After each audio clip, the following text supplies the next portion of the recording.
নমস্কার বন্ধুরা, আজকের সাসপেন্স স্টোরি চ্যানেলে আপনাদের সকলকে স্বাগত।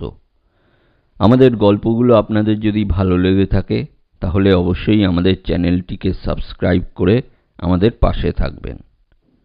আজকের গল্প ডাক্তারের সাহস, লেখক প্রবোধ কুমার সান্যাল। বরানগর জায়গাটার নাম সকলেই জানে। কলকাতার উত্তরে মাইল দুয়েক গেলেই বরানগর। আজকাল শ্যামবাজার থেকে মোটর বাসে যাওয়া যায়, আগে যেতে হতো হেঁটে কিংবা শেয়ারের গাড়িতে।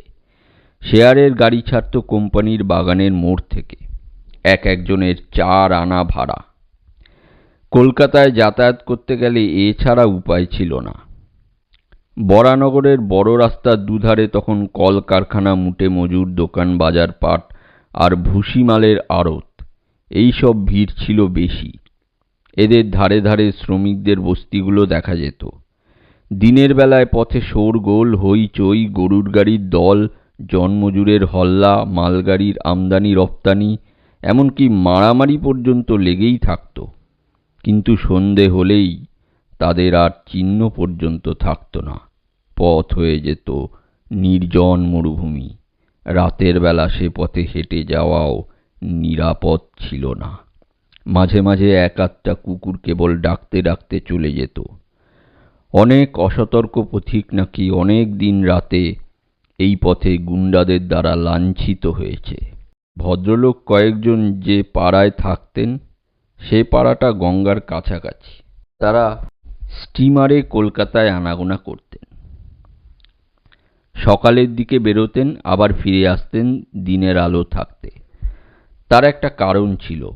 যে পথটা দিয়ে তারা পাড়ার ভিতরে ঢুকতেন, সেই পথের দক্ষিণ দিকে একটা প্রকাণ্ড পুরনো বাড়ি অনেক দিন খালি পড়েছিল, এবং বাড়ির ধার দিয়ে সন্ধ্যার পর হেঁটে যাওয়া তারা উচিত মনে করতেন না। বাড়িটা এখানকার পূর্বকালের জমিদার বংশের। এখন সে জমিদারও নেই, তাদের আগেকার ঐশ্বর্যও নেই। কেউ মরে গেছে, কেউ গেছে ছেড়ে। কিন্তু এই অট্টালিকা এখনো তার ভগ্ন দেহ নিয়ে অতীতকালের প্রহরীর মতো দাঁড়িয়ে রয়েছে। বাড়িটা জনহীন, নানা আগাছায় পরিপূর্ণ। বাদুড় আর চামচিকের বাসা, শেয়াল আর সাপের অবাধ লীলাভূমি। শুধু তাই নয়, লোকের বিশ্বাস এ বাড়িতে নাকি কোনো কোনো গভীর রাত্রে মানুষের কান্না শোনা যায়। আগেকার সেই জমিদারের 2টি মেয়ে নাকি গলায় দড়ি দিয়ে আত্মহত্যা করেছিল। অর্থাৎ এ বাড়ির অন্দরমহলে ভূত আছে। ভূতের কথা শুনলে আর রক্ষা নেই। ভগবানের চেয়ে ভূতকে ও পাড়ার লোক বেশি মানে আর ভয় করে। সুতরাং অন্ধকার হলে ও পথ দিয়ে আর কেউ হাঁটে না। কিন্তু চাটুর্যেদের জামাই এসব আজগুবি কথা হেসেই উড়িয়ে দিলেন। তিনি নতুন ডাক্তারি পাশ করেছেন, কুস্তি করা দেহ, বিশাল তার বুকের ছাতি। শিলং পাহাড় থেকে সেদিন একটা প্রকাণ্ড বাঘ শিকার করে এনেছেন। তার ভয়ানক সাহস, ভূতটুত তিনি গ্রাহ্য করেন না। বড়দিন উপলক্ষে তিনি শ্বশুরবাড়িতে বেড়াতে এসেছেন। এ পাড়ার সকলের সঙ্গেই তার পরিচয় হয়েছে। সবাই তাকে ডাক্তার বলে ডাকে। ছেলে ছোকরাদের দলে তার নাম ডাক খুব। কদিন ভূতের বাড়ির আলোচনায় তিনি উৎসাহ ভরে বললেন, যদি একটা রাত আমি ও বাড়িতে কাটিয়ে আসতে পারি, তাহলে তোমরা আমাকে কি খাওয়াবে? ছেলেরা অবাক হয়ে বলল, একটা রাত? আপনি বলেন কি ডাক্তারবাবু? 2 ঘন্টার বেশি যদি আপনি থাকতে পারেন তবে কি বলছি। ডাক্তার প্রথমটা হেসেই অস্থির। তারপর বললেন, কত বাজি ধরবে বলো? ছেলেরা বললে, বাজি? আপনি যা চাইবেন ফিরে এলে পাবেন। আচ্ছা, সেই ভালো। কথাটা ছড়িয়ে পড়তে দেরি হলো না। পাড়ার বিজ্ঞ লোকেরা এসে বাধা দিয়ে বললেন, অল্প বয়সে আমরাও জল চিবিয়ে খেয়েছি, কিন্তু ভূতকে মেনেছি চিরকাল। তুমি ও বাড়িতে যেও না বাবা, একটা ভালো মন্দ কিছু ঘটলে তখন। ডাক্তার হেসে বললেন, হা হা, আমাদের জাতের অবনতির একটা কারণ আমাদের ভূতের ভয়। আমাদের কথা তবে শুনবে না? আগে না। শ্বশুরবাড়ির সকলে কান্নাকাটি করে অস্থির। এমন সর্বনেশে ডাকাত জামাই তাদের না হলেই ভালো ছিল। ডাক্তার বললেন, আমাকে যদি আপনারা বাধা দেন তাহলে ভবিষ্যতে আপনাদের সঙ্গে আমার কোনো সম্পর্ক থাকবে না। শাশুড়ি বললে, বাবা, বাঁচলে তো সম্পর্ক, সম্পর্ক যাক বাবা, তুমি প্রাণে বেঁচে থাকো। ডাক্তার কোনো কথা শুনলেন না। তার বন্দুক আছে, কুকুর আছে, দেহে অপরিসীম শক্তি আছে, তার ভয় কি? সকলের বাধা নিষেধ অগ্রাহ্য করে তিনি প্রস্তুত হতে লাগলেন। সেদিন ছিল অমাবস্যা। ডাক্তার কোট প্যান্ট পরে বন্দুক লাঠিসোঁটা হাতে নিয়ে টর্চটা পরীক্ষা করে হেসে বললেন, রেডি। রাত তখন 10টা বাজে। পাড়ার ছেলেরা দল বেঁধে লাঠিসোঁটা হাতে নিয়ে শোরগোল করে একবার সেই প্রকাণ্ড বাড়িটার ভিতরে তন্ন তন্ন করে দেখে এলো। শীতের দিন, সুতরাং বিছানা এবং আনুষঙ্গিক জিনিসপত্র দিয়ে আসা হলো। বড় একটা ঘড়ি রইল টেবিলের ওপর, একটা জলের কুঁজো আর কাচের গেলাস, একটা গেলাস, একটা লাঠি, এবং বলা বাহুল্য কার্বাইডের একটা উজ্জ্বল আলো। টমি, চিরবিশ্বস্ত টমি ছিল সঙ্গে সঙ্গে। কুকুরটা প্রকাণ্ড, বাঘ শিকার করতে সাহায্য করে। 10টার পরে একসঙ্গে সবাই বিদায় নিলে। তারা তখন এই বাড়ির ভয়ানক অন্ধকার গহ্বর থেকে পালাতে পারলে বাঁচে। কেউ আর কোনো দিকে তাকাতে সাহস করল না, পাছে কিছু বিভীষিকা চোখে পড়ে যায়। ডাক্তার যে একা এই জনহীন অন্ধকার প্রাসাদের মধ্যে নির্বাসিত হয়ে রইলেন এবং তার ভাগ্যে যে একটা কিছু ঘটবেই, এই কথা ভাবতে ভাবতে সবাই যে যার বাড়িতে গিয়ে পৌঁছল। ঘরের দরজা জানলা ডাক্তার একে একে সব বন্ধ করে দিলেন। কোথাও আর এতটুকু ফাঁক নেই। বাইরে বাতাস জোরে বইলেও আর কোথাও শব্দ হবে না। চারিদিক নিঃশব্দ, নিস্তব্ধ। এই বিশাল অট্টালিকার বাইরে যে রাস্তাঘাট আছে, লোকালয় ও মানুষ আছে, কর্মকোলাহলময় জগৎ আছে, তা কিছুই বোঝবার উপায় নেই। এখানে শত শত মানুষের মৃত্যু ঘটলেও কেউ কোনো দিন জানতেও পারবে না। অমাবস্যার অন্ধকার যেন এই প্রেতপুরীকে উদরসাৎ করেছে। ঘড়িটায় টিক টিক শব্দ হচ্ছে। 11টা বাজল। নিজের নিঃশ্বাসটা যে ইতিমধ্যে কখন ভারী হয়ে উঠেছে ডাক্তার বুঝতে পারেননি। 5 জনে আগে থাকতে ভয় দেখিয়ে দিয়েছে, তাই এই দুর্বলতা। মনে হলো ঘড়িটায় আরও একটু আস্তে শব্দ হলে ভালো হয়। ওটা ভয়ানক, জীবন্ত, অবাধ্য। বিছানার উপর বসে ডাক্তার একবার এদিক ওদিক তাকালেন। দেয়ালগুলো জীর্ণ, তার গায়ে নানা রকম আঁকিবুকি কাটা, অনেকটা যেন মানুষের কঙ্কালের মতো। খুট খুট। ডাক্তার চমকে ফিরে তাকালেন। না, কেউ নয়, বাতাসের শব্দ। না, বাতাসের নয় বোধ হয়, কোনো পোকামাকড়ের আওয়াজ। কিন্তু কোন দিকে? জানলায় না দরজায়? খুট খুট।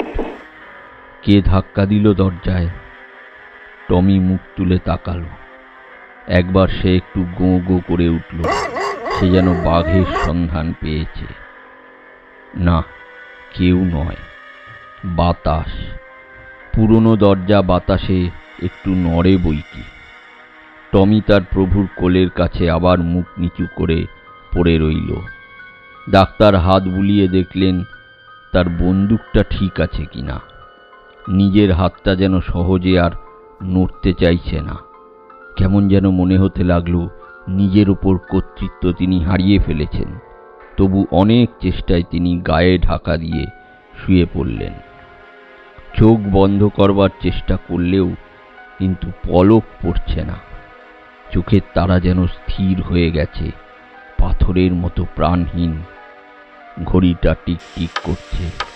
ওটা যেন জীবন্ত মানুষের মাথা, যেন ওর চোখ নাক কান আছে। ডাক্তারের দিকে চেয়ে হাসছে, প্রেতের মতো হাসি।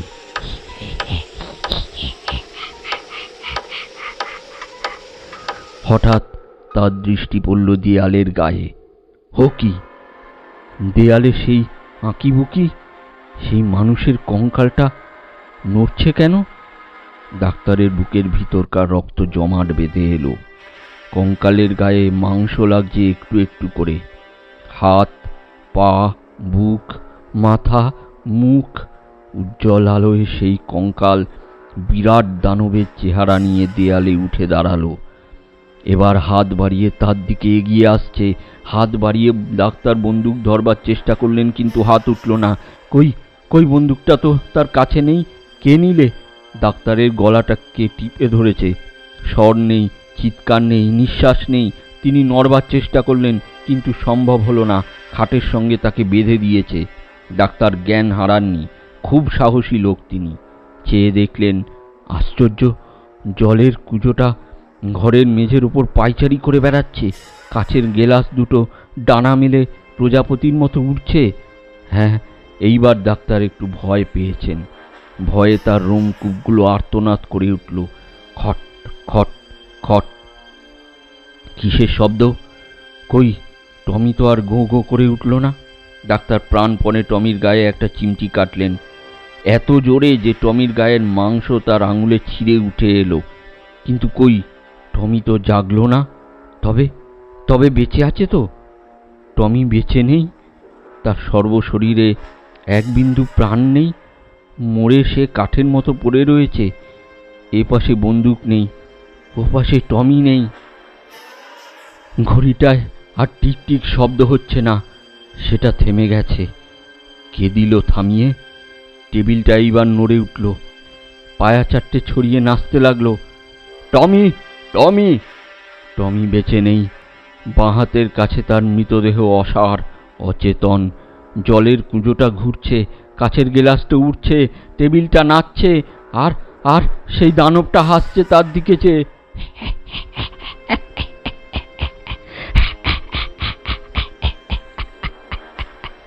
হঠাৎ সশব্দের দরজা জানলাগুলো খুলে গেল। ডাক্তার শিউরে উঠলেন। কারা ঢুকছে ঘরে? বড় বড় মাথা, ঝাঁকড়া চুল, পুঞ্জ পুঞ্জ অন্ধকারের মতো। মানুষ নয়, দানব নয়, এরা যেন আরো বিচিত্র। গভীর রাত্রির অন্ধকারে এরা এসেছে কঙ্কালটার সঙ্গে ষড়যন্ত্র করতে। আলো কই, আলো? কার্বাইডের আলোটা যেন পাগলের মতো ঘরের চারিদিকে ছুটছে। কে তাকে তাড়া করেছে? কিন্তু পালাতে পারছে না, যন্ত্রণায় ছটফট করছে। যারা ঘরে ঢুকেছে তারা নিঃশ্বাস ফেলছে, দ্রুত নিঃশ্বাস, ঝড়ের মতো তার শব্দ।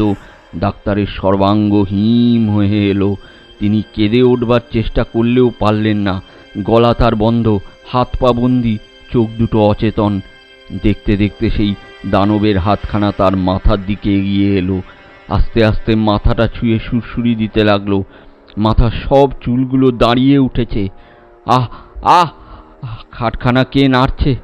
ডাক্তার আবার চিৎকার করবার চেষ্টা করলেন, কিন্তু সেই হিংস্র পেতের দল তার বুকের উপর চেপে বসেছে। তাকে নিয়ে শূন্যে উঠতে লাগলো। ডাক্তারের মাথাটা ঘুরছে। টমি, টমি! টমি মরে গেছে, কিন্তু হঠাৎ দেখা গেল টমির মুখটাও দানবের মতো বদলে গেছে। টমি নখ বিস্তার করে তার দিকে মুখ করে এগিয়ে আসছে। বিশ্বাসঘাতক, তোমার এই কাজ! টমি দানব হেসে উঠল। ধারালো দাঁত দিয়ে ডাক্তারের পাঁজর কামড়ে ধরল। খাটখানা শূন্যে উঠছে। মহাশূন্যের ঘন অন্ধকার দেশে, আরো আরো উঁচুতে দানবের দেশে তাকে নিয়ে যাবে, ভূত প্রেতের রহস্য রাজ্যে, ঊর্ধ্ব দেশে। খাটখানা উড়ে যাচ্ছে দূরে। ওই যা, তাদের হাত থেকে খাট খসে গেল। ডাক্তার বেগে নিচের দিকে পড়ে যাচ্ছেন। হয়তো কোনো মহাসমুদ্রের জলে তিনি আছাড় খেয়ে পড়ে তলিয়ে যাবেন। গেল গেল! ডাক্তারবাবু, ডাক্তারবাবু, ও ডাক্তারবাবু! দরজায় ধাক্কা পড়তেই ডাক্তারের ঘুম ভাঙল। বুকটা ধড়ফড় করছে। চোখ চেয়ে দেখলেন সকালের আলো জানলা দরজার ফাঁক দিয়ে ঘরের ভেতর এসে পড়েছে। সর্বশরীর তার তখনও কাঁপছে। ডাক্তার চেয়ে দেখলেন সব ঠিক আছে। সেই আলো, ঘড়ি, টেবিল, কুঁজো, গ্লাস, তার বন্দুক আর টমি। গলার আওয়াজ দিয়ে তিনি বললেন, যাই হে, দাঁড়াও। আপনারা এতক্ষণ শুনছিলেন প্রবোধ কুমার সান্যালের লেখা ডাক্তারের সাহস। আমাদের ভিডিওটা যদি ভালো লেগে থাকে তাহলে অবশ্যই লাইক, শেয়ার আর কমেন্ট করে দেবেন। ধন্যবাদ।